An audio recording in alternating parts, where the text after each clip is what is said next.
নবীজি এই পৃথিবীতে 8ই রবিউল আউয়ালে আসুক, আর 12ই রবিউল আউয়ালে আসুক, আর 20শে রবিউল আউয়ালে আসুক, আর রমজান মাসে আসুক, যেদিন আল্লাহ পাক তাকে এই পৃথিবীতে পাঠাইছেন আমাদের জন্য রহমত ছিল। এখন আসার পর আমাদের কি করতে বলেছেন এটা করাটাই আমাদের দায়িত্ব। নবী কবে আসছেন এটা নিয়ে কামড়াকামড়ি করার দায়িত্ব না।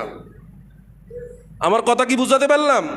নবীজি কবে আসছেন এটা নিয়ে কামড়াকামড়ি করার কোনো দরকার নাই, বরং নবীজি যে আসলেন, আসার মাধ্যমে আমরা যে রহমতের মালিক হলাম, আমরা যে নবীকে পেয়ে ধন্য হলাম, এটাই আমাদের সৌভাগ্য।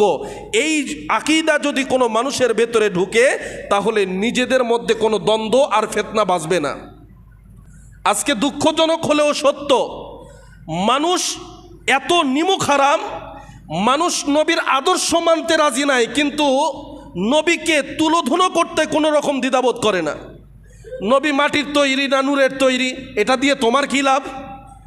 নবী গায়েব জানে কি জানে না, এটা দিয়ে তোমার কী লাভ? তোমার মাথায় এখনও টুপি কেন উঠলো না? তোমার শরীরে এখনও পাঞ্জাবি কেন উঠলো না? তোমার গায়ে এখনও নবীর সুন্নত কেন নাই? তুমি নামাজ কেন পড়ো না? তোমার বউ পর্দা কেন করে না? তুমি সুন্নত কেন মানো না? তুমি হালাল হারাম মেনে কেন চলো না? এই ব্যাপারে তার কোনো বাছ বিচার নাই।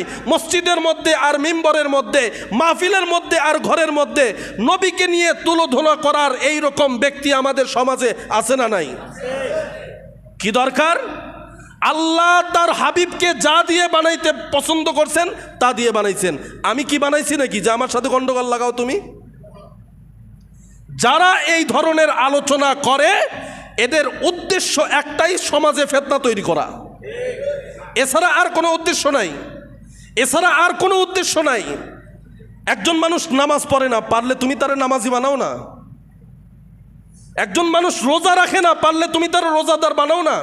তোমার মেহনত এই বিষয়ে চলে না। মাইক হাতের মধ্যে পেলে নবী ঈশের তৈরি, নবী উষার তৈরি, কেন? এগুলোর দ্বারা লাভ কি? কথা বলেন ঠিক না ব্যাটি? সমাজ আজকে কামড়াকামড়ির কারণে মুসলমান দলে দলে ভাগ হয়ে গেছে, অথচ আল্লাহ পাক বলেন তোমরা ভাগ বিচ্ছিন্ন হইও না, যদি এক থাকো তোমাদের কেউ হারাইতে পারবে না। এই কামড়াকামড়ি আমাদের সমাজের মধ্যে আছে, প্রত্যেক মসজিদেও আছে। আমি কাউকে পরোয়া করি না। এখানে আওয়ামী লীগ থাকেন, বিএনপি থাকেন, জামাত থাকেন, জাতীয় পার্টি থাকেন, ইসলামী আন্দোলন থাকেন, আমি সবার ইমাম। কথা বলেন ঠিক না ব্যাঠিক? আপনি আওয়ামী লীগ হলেও আমার পিছনে নামাজ পড়েন, আপনি জামাত হলেও আমার পিছনে নামাজ পড়েন। কোরআন আওয়ামী লীগের জন্যও যেমন নাজিল হয়েছে, কোরআন জামাতের জন্যও যেমন নাজিল হয়েছে, কোরআন ওই সুন্নিতের জন্যও তেমন নাজিল হয়েছে। কোরআন আলাদা না। কথা বলেন, কোরআন কি আলাদা নাকি? তাহলে কামড়াকামড়ির দরকার কি? এই ধরনের আলোচনা কোনো মাহফিলে যদি হয় এটা প্রতিহত করা দরকার। আমরা তো অনেক সময় এমন সিস্টেমও দেখি, আলেম বয়ান করতেছে, একটা চিরকুট গেল, এবার হুজুর এরকম চিরকুট ধরে বলতেছে আপনাদের মাঝখান থেকে কিছু প্রশ্ন এসেছে, এই প্রশ্নগুলোর জবাব দিতে হবে, যেহেতু আসছে সুতরাং জবাবগুলো দিয়ে দিই। কি প্রশ্ন? আল্লাহর রাসূলকে কি দিয়ে বানানো হয়েছে হুজুর একটু জানতে চাই। বলেন, বলে কি বলে না? এগুলো ফিতনা ছাড়া কিছু না। নামাজ পড়ার আগ্রহ মানুষের মধ্যে নাই, তুমি নামাজের বয়ান করে মানুষকে নামাজি বানাও, ও জান্নাতে যাবে। কথা বলেন ঠিক না বে ঠিক? আল্লাহ আমাদের সকলকে এই বুঝ দান করুক, সকলে বলেন আমিন। মসজিদে জুতা চুরি করতে আসছে, এখন আমি যদি বলি এই জুতা চোর ভাই সাবধান হয়ে যাও, কি বলছি? বলেন কি বলছি আমি? এ জুতা চোর ভাই সাবধান হয়ে যাও, সকল মুসল্লিরা সাবধান হবে না যে জুতা চুরি করার নিয়তে মসজিদে ঢুকছে সে সাবধান হবে? হ্যাঁ, কথা বলেন না কেন? কে সাবধান হবে? যে জুতা চুরি করার নিয়তে সাবধান আসছে সে চিন্তা করে হুজুর আমাকে চিনলো কেমনে? কথা বলেন ঠিক না বে ঠিক?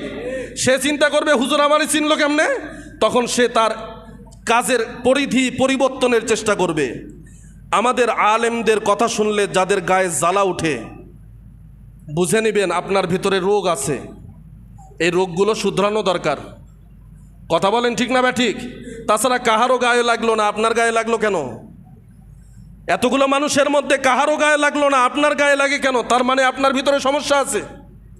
এগুলো বুঝ যতক্ষণ পর্যন্ত ক্লিয়ার না করবেন আল্লাহর আদালতে খাঁটি মুমিন হিসাবে দাঁড়াতে পারবেন না।